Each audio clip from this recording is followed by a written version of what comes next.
Estamos apresentando Plenitude, numa nova temporada.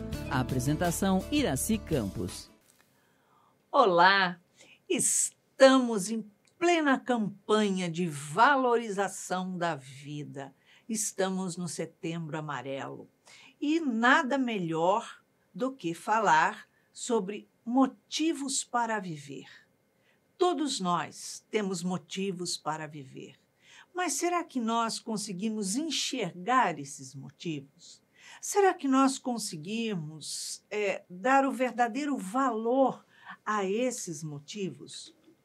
Ou será que valorizamos mais aquilo que é ruim, negativo, aquilo que nos traz amargura? Hoje, para falar sobre esse assunto, para entrarmos em plenitude, temos uma convidada muito querida do coração, que é a amiga Deusa Nogueira. Seja bem-vinda ao nosso programa, Deusa. Obrigada, Iraci. Esse tema é maravilhoso para todos nós, para todos nós. Às vezes, as pessoas pensam que a gente está falando para o outro, mas é para nós. Para nós mesmo, né? Exato. Quando que não bate na porta aqui do nosso coração uma dorzinha? Isso, exatamente. Todo mundo. É o comum. É assim, o mundo que a gente está e as pessoas que nós somos, né, as individualidades que ainda somos, é mais do que natural os desafios. Com os desafios certeza. para a Eu acho que melhoria. todo mundo já passou por situações de sentir vazio, angústia, Solidão, tristeza, não é? solidão. Falta de sentido para viver. Meu Deus do céu. Com Quase certeza. sempre aquele momento que está tudo certinho, tudo abastecido, mas falta uma coisa que a pessoa não sabe o que é. Exatamente. Isso é uma dor existencial imensa. Né? E não encontra as respostas, né? Isto. Quando está tudo certinho. Quando está tudo naquele turbilhão, não tem tempo para sentir vazio. Isso. E até justifica. A Joana, no livro Plenitude, ela fala, eu acho lindamente, sobre o sofrimento por incompletude. E ela diz assim, ao invés de eu valorizar o que eu tenho, eu reclamo do que não tenho. Mas enquanto está reclamando do que não tem, a criatura está se mobilizando para conseguir. Sim. Eu acho que o mais difícil é quando parece que está tudo certo, sobre um ponto de vista, e a criatura pergunta, está faltando o quê? E ela começa a indagar, a procurar e não consegue. A Aí é tatear, muito dolorido. né? Porque aí começa, tá tudo tão sem graça, Isso. tá sem motivo de fazer as coisas. Eu vou sair, mas sair para quê? Para onde? Vou fazer o quê? Assim, não que ela não tenha no cotidiano vontade de sair, de fazer um monte de coisa. Tem, mas naquele período ela está ali como se a vida fosse uma cópia, tivesse repetitiva, né? Não tem sentido mais, né? Exatamente. Vou comprar o quê, para quê? Porque esta é a plataforma materialista da vida, não é?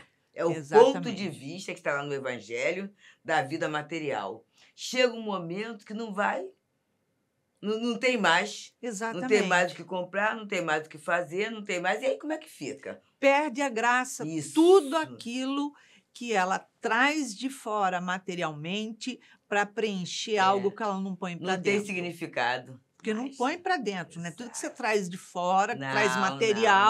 material ele fica. Exatamente. Né? Tem uma Mas validade. botar aqui dentro é difícil. Exatamente. O que fazer quando os pensamentos estão atormentando desse jeito, Deusa? Eu gosto muito do Livro dos Espíritos e dá certo. E se for possível, eu vou contar até uma experiência. Sim. Assim, quando um pensamento mau, né, negativo, começa a ser recorrente, substitui por um outro. E eu lembro um período jovem, porque a gente às vezes pensa que essa questão acontece só com aquele que envelheceu, com aquele que... Não, era jovem ainda. E era jovem, estudava, estava tudo muito bem, e comecei a sentir uma situação assim. Havia um jornalzinho, Iraci, aí a gente entrega a idade, era o Mundo Azul, que vinha no chamado Jornal dos Esportes. E ali vinham questões espíritas, espiritualistas. E naquele dia eu estava jovem, solteira, sentada num degrau da escada da casa que eu morava. E ali eu estava achando tudo muito sem graça, sem cor. E veio no jornal uma poesia. Foi ali que eu comecei a decorar Maria Dolores. Porque eu sentia que eu não estava bem. Você botar o pensamento bom para dentro. E aí eu fui decorar a poesia. E é muito interessante que, repetindo a poesia, eu fiquei feliz porque havia conseguido memorizar. E a poesia era uma mensagem boa. E automaticamente a gente começa a produzir essa alegria. Ela mexe no sistema imunológico, no sistema neuronal, no sistema glandular, e eu fiquei muito bom. E aí você já vê, pela quantidade de poesias que eu decorei, quantos momentos assim de dores, né? Às vezes dores compreendidas, mas muitas vezes essa situação existencial, como faz bem colocar uma outra proposta ali. A gente percebe que tem muitas crianças ainda, né? E jovens que falam de morrer. Isso. 8 anos, 7 anos, e fala assim: ah, eu queria morrer. Quando a gente ouve isso, a primeira coisa que vem na cabeça é o seguinte: olha só, essa criança, esse jovem está dizendo isso, mas não sabe o que é a morte para falar isso. Só que é algo recorrente. Então, da onde tira? Porque não convive muitas vezes com pessoas que falam sobre a morte, que tenha presenciado a morte em algum momento, seja lá o que for. Mas por que é que essa criança fala sobre vontade de morrer? É um choque de realidade com a reencarnação. Nós temos um fato também, aí o pessoal fala assim, você tem muito caso, mas é que quem é velho e convive, então na vida em que eu morava... A gente vivencia, né? Não é? A gente convive. Na vida em que eu morava, havia um casal e o casal estava lá com a sua filha. E a menina, inteligente, interessante, tudo isso, em um determinado momento, ela já estava com 5 para 6 anos, ela começa a pedir um irmão e começa a falar assim, eu queria... A coisa foi tão séria que ela falou assim, de presente de Natal eu quero o Arthur. Porque ela viu que não estava conseguindo, então ela fez em Natal, não precisa me dar nada não, eu só quero que o Arthur venha. Olha. Aí os pais, naquela mobilização, resolveram engravidar. E veio exatamente o Arthur. E Arthur nasceu, tudo isso, e a gente não esquece, 4 para 5 anos...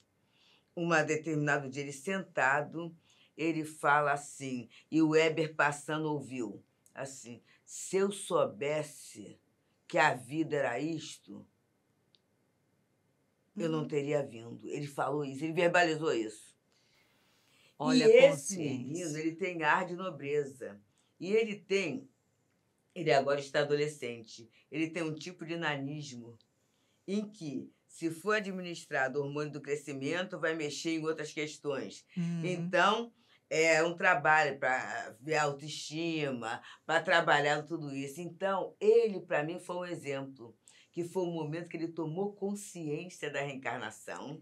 Deve ter sido. E foi doloroso para ele. Então, ele não queria isso. Só que a família, graças a Deus, usa muito recurso da doutrina, usa muito trabalho terapêutico, acompanhando a questão da autoestima, tudo isso, e ele tem caminhado. E ele tem caminhado bem. Mas outras famílias não estão atentas. Às vezes até acham que é bobagem de criança. Isso é bobagem. Você está falando bobagem? Você não sabe o que está falando? Sabe sim. Porque é tipo assim, ouviu na televisão, ouviu no desenho, ouviu...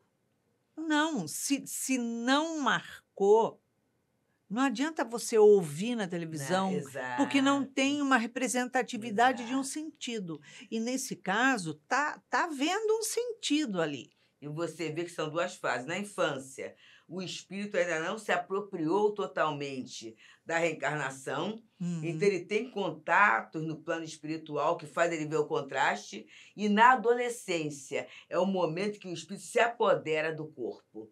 Então ele se apodera de um corpo que muitas vezes vai mostrar a ele que não é a vida que eu queria. Não é a vida que eu sonhei. E aí é um choque, são momentos assim, de amparo, não é, Iraci? Com De muito certeza, amparo.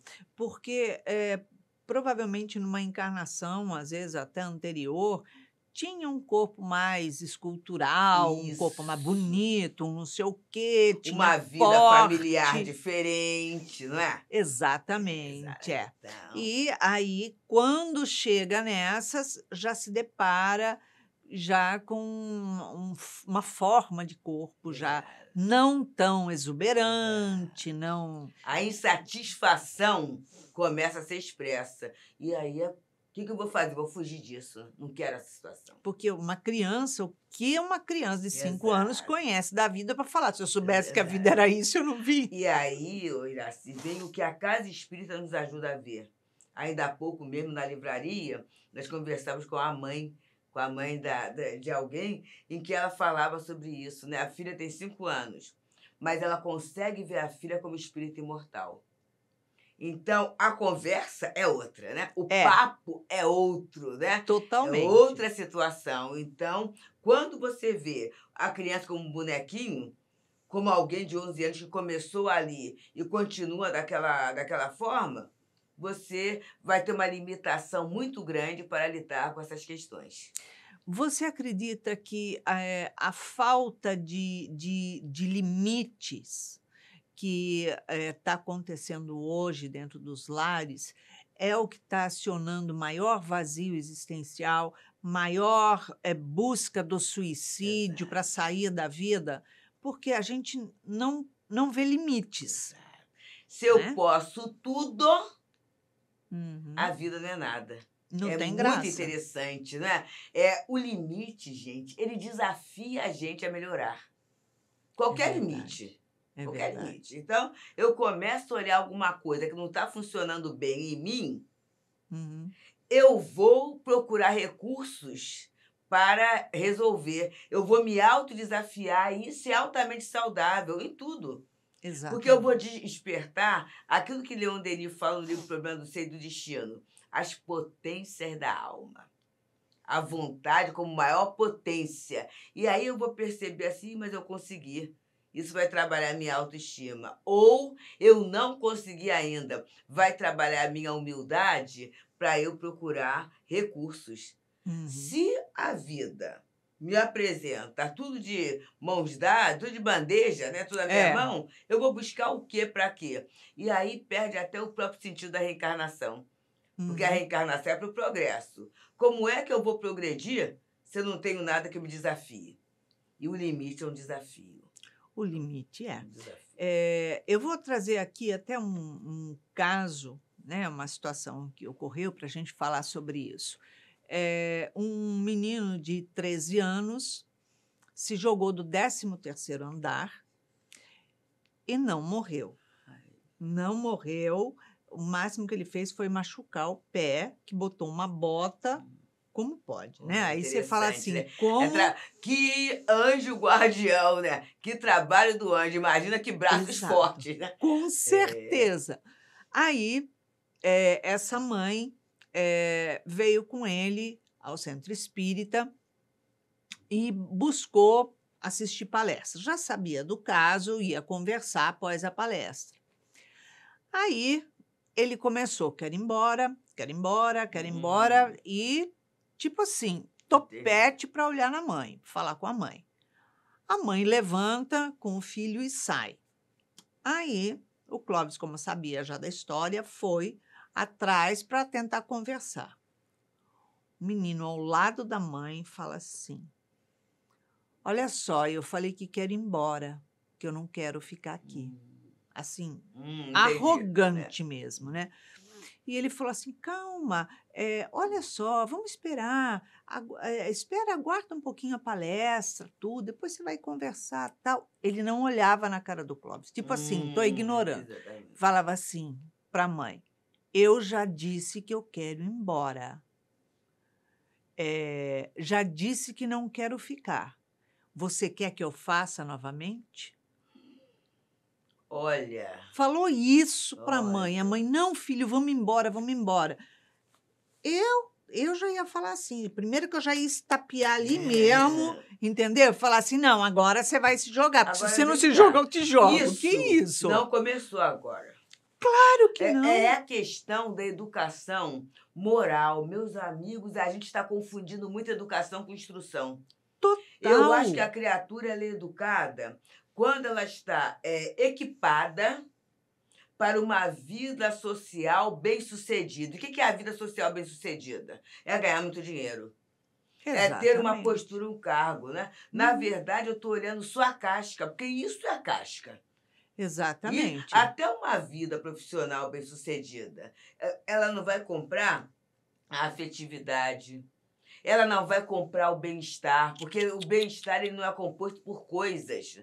Inclusive, tem na doutrina, né, que esse bem-estar seria cada um utilizar o seu tempo como quer.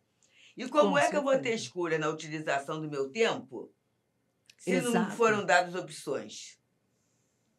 Porque Então, pra- você vê que para chegar a um ponto desse desrespeito, e não é o desrespeito ao superior, à figura materna, não. É o desrespeito ao outro. Com certeza. Eu sou o centro da vida, né? É o reizinho mandão. Exatamente. É a questão Olha do só, mandão. falando aqui com o queixo levantado, o Clóvis ficou impressionado de ver com. E a mãe, Com muito de medo. subserviente. Não, então vamos, filho. Aí que eu falava, não vou. Vai, Porque exato, se você for se jogar, é responsabilidade sua. exato, Quem vai se machucar é você. exato. Quem vai se danar é você, não sou eu. Eu não vou sentir a Exato. dor. Ou seja, a dor que ele provavelmente devia sentir mancando com aquele pé um pouquinho, mancando um pouquinho, Entendi. tá? De botinha. Não foi Para ele suficiente. valorizar a vida. Não, Né? não E aí foi. a gente pergunta, Iraci, será que Deus foi apresentado a essa criança quando criança? A gente vê Pois muitas é. vezes em shoppings, em setor de alimentação, Uhum. a criança, às vezes, antes, fazendo alguns escândalos, né, algumas situações. Nossa, é. E aí a mãe fala, não, vai comer a batatinha. Mas isso é falado com medo da criança. E é Sim. claro que ela vai manipular. Com certeza. Ela vai sentir dona de uma situação. Exatamente. Então, essa questão que às vezes explode numa adolescência, ela vem desde cedo. Ainda há pouco, na livraria mesmo, minha livraria de casa espírita é uma beleza. Nossa Eu Senhora. estava conversando com um rapaz que é educador físico e ele estava falando dessa situação de não deixar a criança perder. Ele aproveitou um gancho do estudo, não deixar a criança perder. Então, a pessoa joga e a criança tem que ganhar. É ruim, hein? E aí ele foi jogar com alguém, até da família e tudo, e ele jogou porque ele sabia, a criança perdeu. E a criança ficou chorando. E aí a pessoa assim, você fez ele chorar. Eu falei assim, não, eu joguei aquilo que eu sabia. É claro. E ele vai ter que aperfeiçoar mais, é xadrez, né? Tem que Uhum. aperfeiçoar mais. Mas o que aconteceu? Essa criança não quis jogar mais com ele. Percebeu a questão da educação? É. Porque com ele eu vou enfrentar a realidade Exato. que eu não Eu tenho não quero fazer capacidade isso, para vencer. Ao Então, invés de eu me tornar mais competente, eu quero afastar. Só que a vida não vai fazer isso, né? A Com vida não faz certeza. isso. Na vida social, a gente vai lidar com o mundo, vai lidar com o diferente, vai lidar com o confronto. E essa questão, se a gente pensar bem, é traumática, porque eu estou criando pessoas muito frágeis. Muito Totalmente, né? frágeis. Nossa, não pode ouvir não pode contrariar, não Exato. pode fazer nada que deixe a pessoa triste, que, enfim, é um mundo de faz de conta o tempo Exato. inteiro, É mas uma ilusão, né? é, Exatamente. mas a vida não é faz de conta e ela vai dar tapa na cara, vai doer, vai. porque ela não vai alisar, não vai As amansar. perdas são inevitáveis, né? Na Exato, vida né? de todo mundo. Então, como é que fica? Como é que eu lido? Então, na verdade, é interessante, né, o Iraci? Eu não estou criando alguém para ser feliz. Não, Eu estou criando alguém para sofrer muito. Pra sofrer muito, exatamente. né? É sofrer muito, porque quando a criança tem tudo do jeito que ela quer, ela também não é feliz. Não é. Eu vou contar um fato que eu passei com meu filho quando era encarnado. E ele já fez 20 anos, né, da desencarnação, vai fazer 20 anos da desencarnação dele, quer dizer, é muito tempo mesmo. E naquele dia, eu vinha com ele da Centro Espírita, ele e o pai. Nós vínhamos da Casa Espírita. E encontramos uma menina que era filha da dona de uma escola. E essa menina estava de bicicleta andando na praça. E a hora que nós viemos da Casa Espírita, não era uma hora tão cedo, né? Porque não se sai logo, né? Era uma horinha considerável. E aí ele falou assim, interessante, né? Fulana está andando na praça numa hora dessa. Ele estava começando a adolescência. É interessante como é que a mãe dela não chama atenção. Aí eu olhei para o Heber olhou para mim, quer dizer, aquilo que era a grande liberdade, que até ele pedia, porque ele reclamava, né? Você fala que não, bate o pé, isso, né? Mas a leitura dele era falta de cuidado. Falta de cuidado. Então ele estava. A idade era a mesma, e ele, naquele momento, ele foi e voltou da Casa Espírita, foi com o pai, voltou com pai e mãe, né? Lanchamos juntos e tudo isso. Aquilo que parecia, que ele falava como limitação, como limite, mas no coração dele, ele sentia que era cuidado. E tanto que numa situação espontânea, ele soltou isso, ele colocou isso. Então, a criatura quer isso. Quer limites, quer se sentir cuidado e não se sentir acima de tudo e de todos. Porque quando ele se sente acima de tudo e de todos, qual é a motivação que ele tem para desafiar? Isso. No livro Adolescência e Vida, a Joana fala isso, né? E a psicologia também fala isso.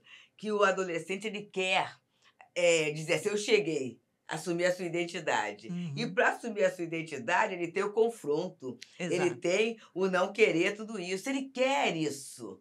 Então, isso é normal. Não precisa haver concordância para a gente se amar, né? Exato. Nesse momento vai haver discordância, ele vai falar assim, eu sou, né? Eu sou, cheguei, né? Ele vai falar isso pra gente. Eu cheguei. Mas chegou chegando. Mas ele vai entender o quê? Que existe uma outra realidade. Ele pode até, gente, não seguir aquilo, mas ele vai ter parâmetro. Na hora de uma grande dor, ele vai lembrar. Com ele vai certeza. lembrar de tudo aquilo que foi fator decisivo na sua vida familiar. Com certeza. E a gente sabe que pequenas atitudes de limitações que na hora eles encaram como não, mas eu quero, porque fulano, ciclano Isso. vai, por que eu não posso? Mas nesse comparativo que o teu Exato. filho fez, foi perfeito. Claro. Porque na hora que ele quer, ele vai falar, por que eu não posso? Eu quero. Exato. Mas quando ele vê alguém fazendo, ele fala assim, mas peraí, não está certo, está errado. Exatamente. Porque a lei de Deus está na consciência, né? E, na verdade, esse projeto reencarnatório, a gente vai falar no próximo bloco, ele vai passando para o espírito, não é assim, tão imperceptível assim. É né? verdade, é isso aí. Nós estamos terminando o primeiro bloco, então fique ligado, não saia daí, porque nós vamos tomar um chazinho gostoso e voltamos já já. Estamos apresentando Plenitude, numa nova temporada. A apresentação Iraci Campos. Estamos de volta no segundo bloco do nosso programa e hoje estamos em Plenitude com Deusa Nogueira, amiga querida, que vem falar sobre motivos para valorizar a vida. Você que perdeu o primeiro bloco, fique ligado, fique atento, porque nós estamos falando sobre valorização da vida. Setembro Amarelo. Então, vem conosco. Deusa, quais os fatores que podem propiciar motivos de se valorizar a vida quando se olha que está tudo sem graça, tudo vazio? Iraci, a gente só valoriza o que a gente conhece, não é? É. O que eu não conheço, Eu nem penso, não sei o que é. E aí essa questão do sentido da vida. A doutrina, ela fala, e não é que a gente queira fazer proselitismo, não, mas ela fala claramente para a gente que a vida nossa tem um objetivo. Sim. Quando você tem objetivo, você tem meta, você se movimenta. Seja qualquer objetivo, vou falar uma coisa muito simples. Por exemplo, o meu objetivo é tomar um banho. Eu não preparo o ambiente, eu preparo a temperatura da água, eu preparo os instrumentos que eu quero, desde o sabonete, se vou lavar a cabeça, um shampoo, um condicionador, a toalha, que eu quero ter um prazer. Então, quando eu tenho um objetivo, eu vou traçar ações para chegar até ali. Exato. Porque eu tenho um objetivo que eu vou sair o quê? Agradável, perfumada, né? Higienizada, mais leve. O que acontece em relação à vida é que, às vezes, eu vou empurrando e vou vivendo pela força das coisas. Não é mais para o nosso século, para a condição do nosso planeta, à beira aí da regeneração, para se viver assim. É A gente verdade. tem que ter meta. E aí eu não sei o que eu estou fazendo aqui. Me falaram que eu estou reencarnada para acumular bens. E aí? Já tenho tudo aquilo que eu preciso e até o que eu não preciso. E agora eu vou fazer o quê? Não tem. Se eu não tiver essa noção que eu estou aqui para progredir, eu vou perceber o quê? Eu tenho coisa, mas como eu estou usando essas coisas? Como eu estou administrando essas questões? Exato. Né? Eu tenho um corpo. Como eu estou usando o meu corpo? Isso é importante. Uhum. Né? Como eu estou administrando a minha saúde ou a minha doença? Como eu estou fazendo? Eu tenho um tempo. O que eu estou fazendo do meu tempo? E eu vou perceber que existe uma lei de Deus, que é essa lei de amor. É muito lindo. Se eu estiver dentro da lei, naturalmente eu vou ter alegria de viver. Eu vou ter alegria. Exatamente. Eu vou sentir a minha autoestima muito boa, porque eu estou realizando alguma coisa. Uhum. Não estou realizando o que A, B, C, Z estou realizando. Mas dentro da minha administração, eu estou rompendo meus limites. Eu estou me esclarecendo. As barreiras estão caindo, então eu vou valorizar. Mas se eu não tiver essa noção de progresso, gente, Não tudo vai ser motivo para a minha paralisação de existência. Eu vim com uma sobrinha do coração, foi me evangelizando, e ela me trouxe aqui até o Seja Barra e ela estava contando, ela tem limitações. A glúten, né? E a questão da lactose também. Eu tenho E também, não né? é fácil. E ela veio falando, e eu achei muito lindo uma fala de alguém relativamente jovem. Ela falou assim, ai tia, que coisa boa que hoje tem o conhecimento. Então, tem o conhecimento, as questões da nutrição, a gente pode ter prazeres. E ela falando, né? A minha mãe faz muito bem, a mãe dela faz muito bem, na culinária. Então, aqui já estou levando aqui, eu gosto de empadão. Só que seria impossível comer farinha e gordura. Mas aí, a minha mãe fez com pão de grão de bico. Uma delícia, né? Uma delícia. Então, observa só, a gente não precisa perder o prazer pela limitação. E o sentimento dela, a fala dela, era de tanta gratidão. E ela assim, como é que progrediu a ciência? Como é que progrediu? Como é que os profissionais nos orientam? Olha o que é superar uma limitação. Com certeza, porque não muito tempo atrás, se você tinha Isso. intolerância, primeiro que você nem sabia, você só passava mal e achava Exatamente. que era aquilo, nunca sabia o que era. Culpava alguém, né? E como não, quando você começa a descobrir que aquilo faz mal, você fala assim, eu não posso comer isso, Agora isso, pronto, isso, agora isso. acabou a vida, né? Acabou, vou entrar os aí numa... prazeres. Exato. E não vai atrás de buscar desenvolver outras coisas para se experimentar, né? Exatamente. E isso é progresso. Uhum. Isso é a lei do progresso. E quando a pessoa se sente inserida dentro dessa lei, ela vai cada vez buscando mais e muito bonito, né? Ela trabalha com essa informação para outros que têm a mesma situação. Então, ela Exato. faz parte de grupos, sabe? Ela conversa com algumas mães, algumas crianças, não é nem da área dela, mas Uhum. ela tem esse gosto dessa descoberta. Então, isso é descobrir sentido da vida. Com O certeza. tempo vai sendo melhor administrado, valorizado, e a pessoa fica muito bem. Agora, quando eu não entendo isso, eu entro na vitimização. Aí É entorta. sério, né? É. A vitimização é como se fosse, não é nem óculos escuro, não. Eu coloco uma venda nos meus olhos, Uhum. né? Coloco um algodãozinho no nariz, né? E Uhum. coloco outro no ouvido. Então, não vejo, não ouço, não participo de nada. Exato. E aí, dentro de mim mesma, se eu não tiver recursos, eu não vou ter alegria de viver. Porque o Porque viver não é só viver, deixar viver, é viver com qualidade de vida. Uhum. E aí a ideia de Deus, se não for trabalhada de uma forma racional, Exato, não dá. exato. O trabalho, o movimento na caridade. Ah, a palavra caridade é linda, amor e movimento, né? É. Como é bom, né? Porque o trabalho em si, como ocupação útil, ele haverá de trazer bem-estar.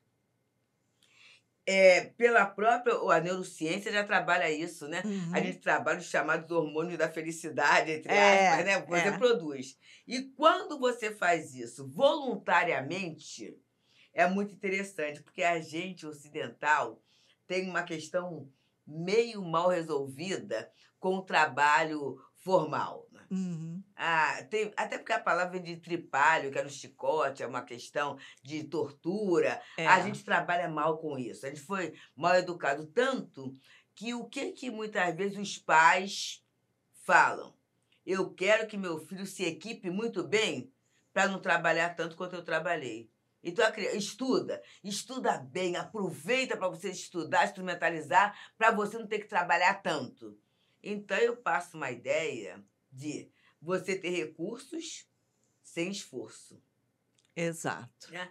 Quando a gente vem para a casa espírita, o trabalho voluntário, o que acontece? Quase sempre, eu sempre brinco com isso, tá? Ele é desafiador. Não é? Muito. Eu vejo no Teresa Dávila a questão do café com fé. Aí o pessoal tem que chegar entre 7h, no máximo 7h30, num Ai. dia de domingo. Ui! É que Né? nem seja. Ai! Você fala justo Hoje. hoje. E foi muito interessante esse último domingo, com chuva, porque o trabalho é sol, chuva. E um Exatamente. companheiro que mora distante, ele falou assim, ele olhou assim na janela a chuva e olhou, né, o conforto da caminha. Ai, Mas que aí ele falou assim, olha, parece que foi intuição. Eu tenho opção. Quem está na rua não tem, eles não têm. E aí ele levantou imediatamente, tomou banho, vestiu a camiseta e foi para o trabalho. Então, olha como foi bom Porque essa movimentação. aquele fala, né? O que está do outro lado fala assim: não, eu vou lá porque está doendo. Está doendo, exatamente. Está doendo e lá eles vão me ajudar, eu estou precisando, estou passando necessidade, não sei o quê. Que graças a Deus, que bênção. Que tem esse grupo, que exatamente. E quem Mas está o do outro outro lado tem opção. Então você já pensou no outro. Isso é uma movimentação e quando acaba, é muito engraçado que o Weber, meu marido, ele fala, ele que coordena esse trabalho, né? Ele fala assim, tem domingo melhor do que esse? E as pessoas ficam muito felizes. Então o trabalho voluntário, ele tem esse poder. Primeiro, eu falei só do material. Mas e a questão dos afetos espirituais que a gente ganha? Nossa Senhora! Os amigos espirituais daquele que não tem opção, que ele vai ali porque ele precisa. Mas ele tem amigos espirituais, a gente às vezes não pensa. Tem benfeitores espirituais em torno dele. Sim. A questão dele é só o social. Ele está numa situação social diferente da nossa. Mas ele tem toda a proteção, ele tem um planejamento reencarnatório também, como todo mundo. Então, naquele momento em que você não resolve, mas minimiza aquela dor.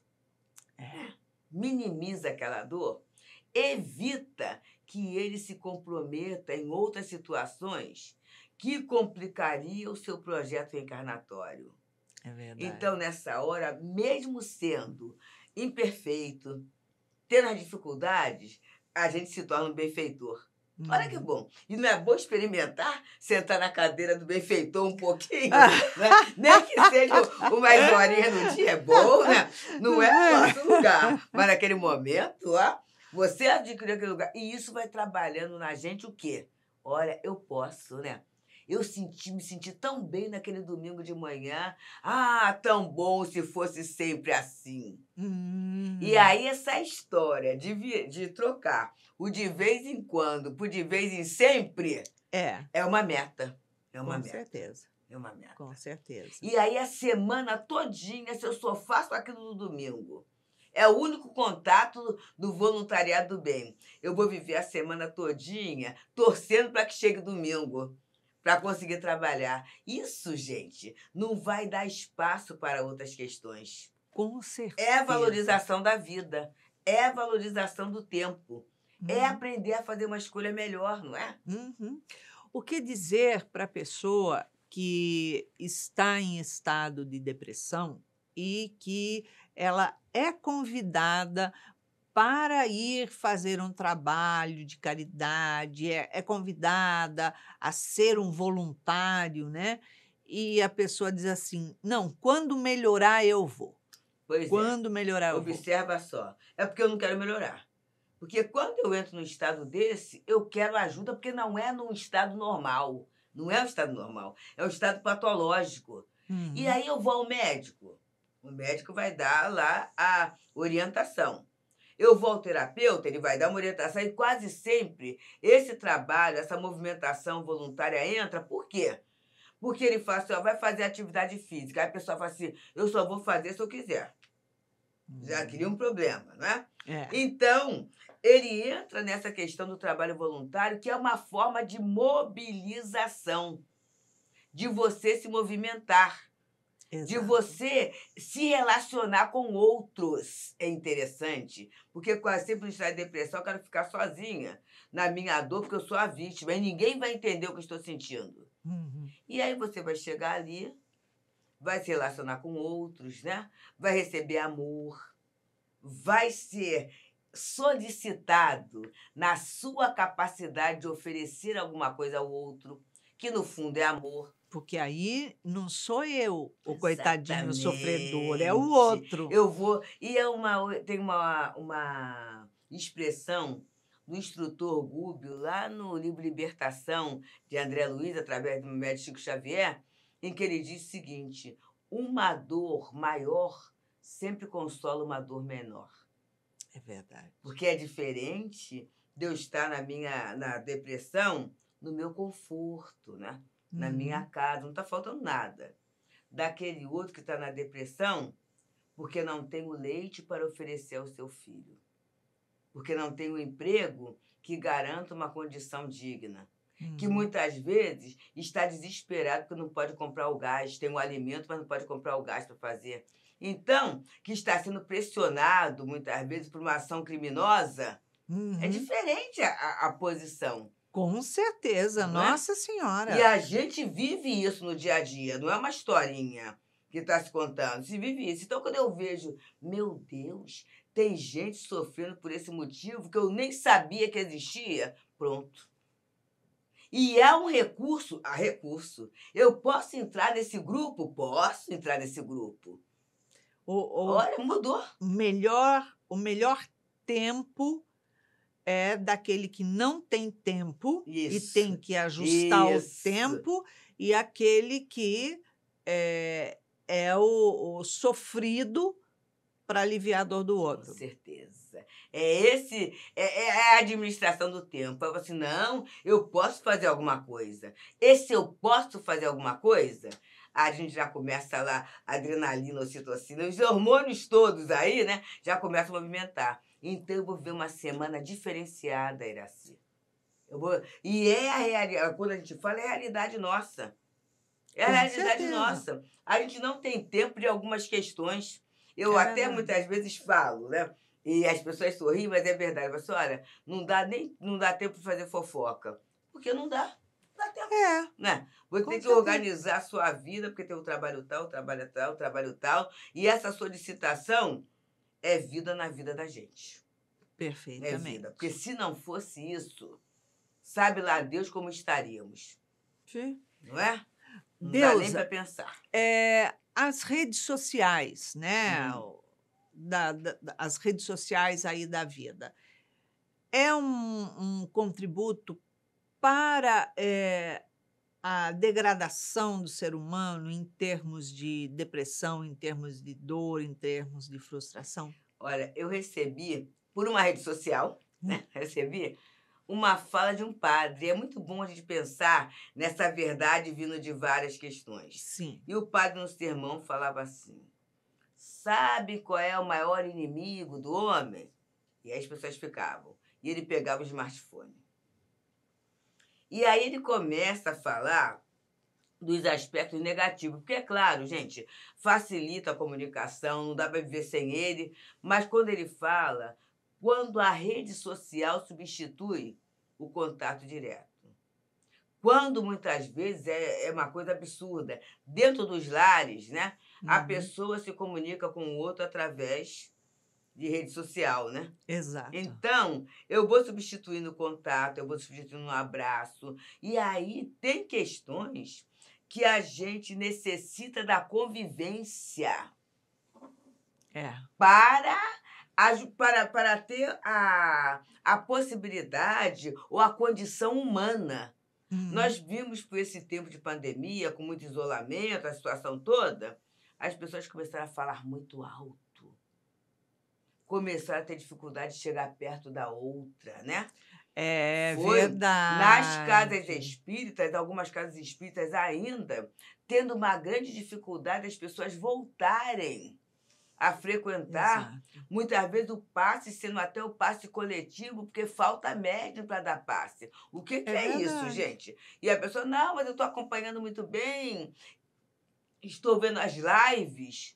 Só que tem trabalhos espirituais que só podem ser feitos dentro da casa espírita. A gente não pode entrar nessa rede de ilusão, não. Exatamente. Né? Exatamente. E aí eu vou isolando. E os meus obsessores vão falar assim, fica aí mesmo, Deusa. Fica sentadinha, quietinha, que você vai estar muito bem. Bem mal. Para que ir lá? Exatamente. Fica aqui que é a mesma coisa. Exatamente. E vocês já viram que quando eu procuro alguma coisa, vem embaixo uma série de sugestões. Com certeza. E as sugestões não são as altas, não. Não. São as sugestões da vida do outro, do defeito, da dificuldade moral do outro, que atiçam a minha curiosidade, porque é o meu lado imperfeito. E olha o tempo passando, e a pessoa fala assim, engraçado, fui procurar a receita de um bolo aí. E daqui a pouco, perdi 2 horas e já passou até a hora de fazer o bolo. E isso 2 acontece horas é muita mesmo, coisa. porque se perde nas coisas que estão mostrando aí da atualidade, de não sei o Isso. quê, de fofoca, Isso. disso, daquilo, e aí a pessoa esquece o que ela ia fazer. Né?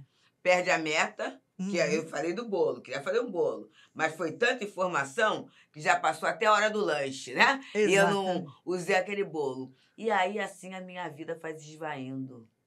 E vai dando um vazio. Vamos lá, daquelas 2 horas que eu estive ali, o que eu tive para dar um up, né? O que eu tive? Nada. Nada. Não tem retorno Nada. nenhum, né? Mas aí eu saio da minha casa para ir a uma casa espírita. Tenho tempo, tem até alguma coisa que é organização. Vou à casa espírita, acordei, pensei na minha alimentação, no meu trabalho, tudo isso. Eu falo muito para os médios que vão para o trabalho privativo. Tomei banho, me arrumei para ir para aquele trabalho. Me preparei para o trabalho. Tudo isso, gente, tem um aspecto material da minha autoestima.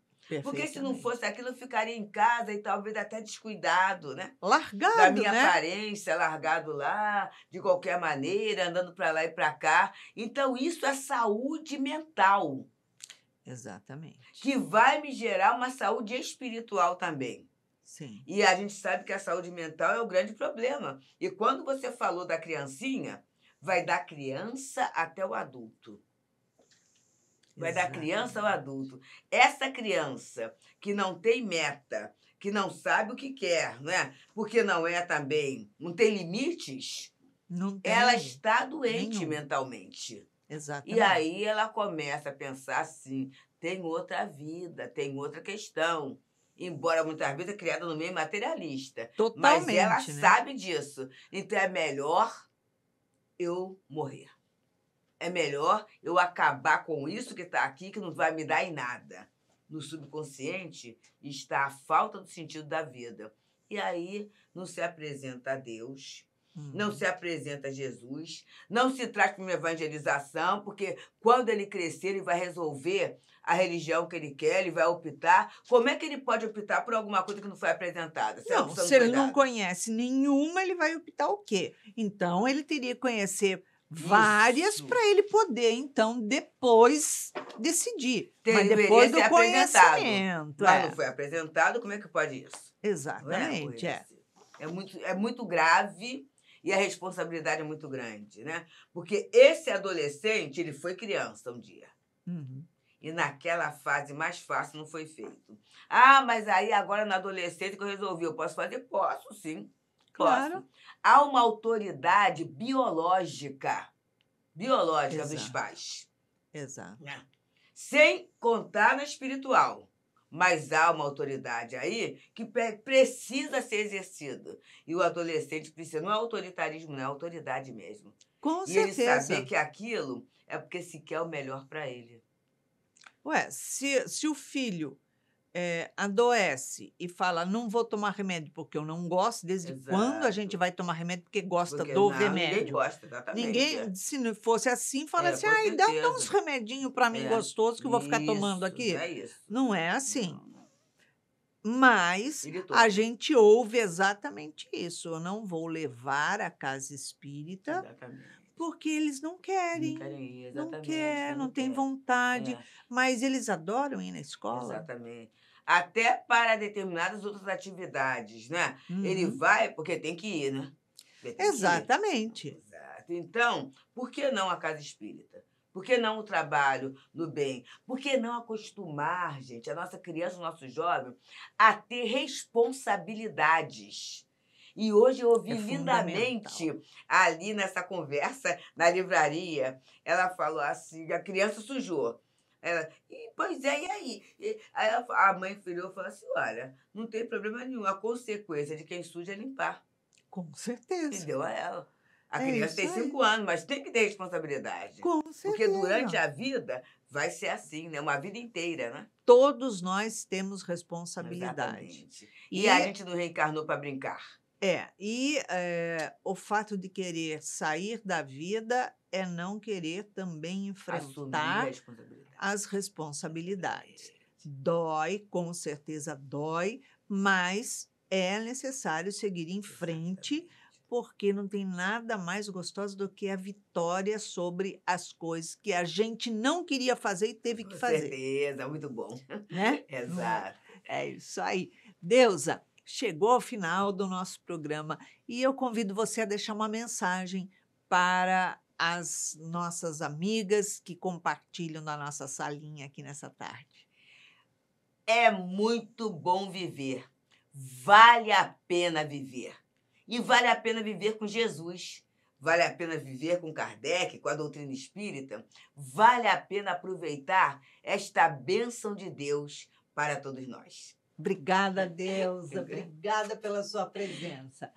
E chegou ao final do nosso programa, tomando esse cafezinho gostoso, esse bate-papo gostoso ao pé do ouvido, buscando valorizar a nossa vida. Afinal de contas, o que você tem de mais importante na tua vida é a tua própria vida.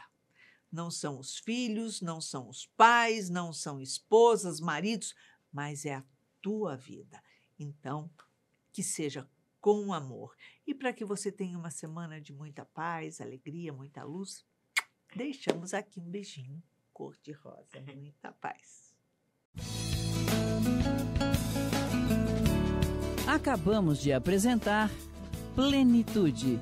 Produção Seja Barra. A apresentação Iraci Campos.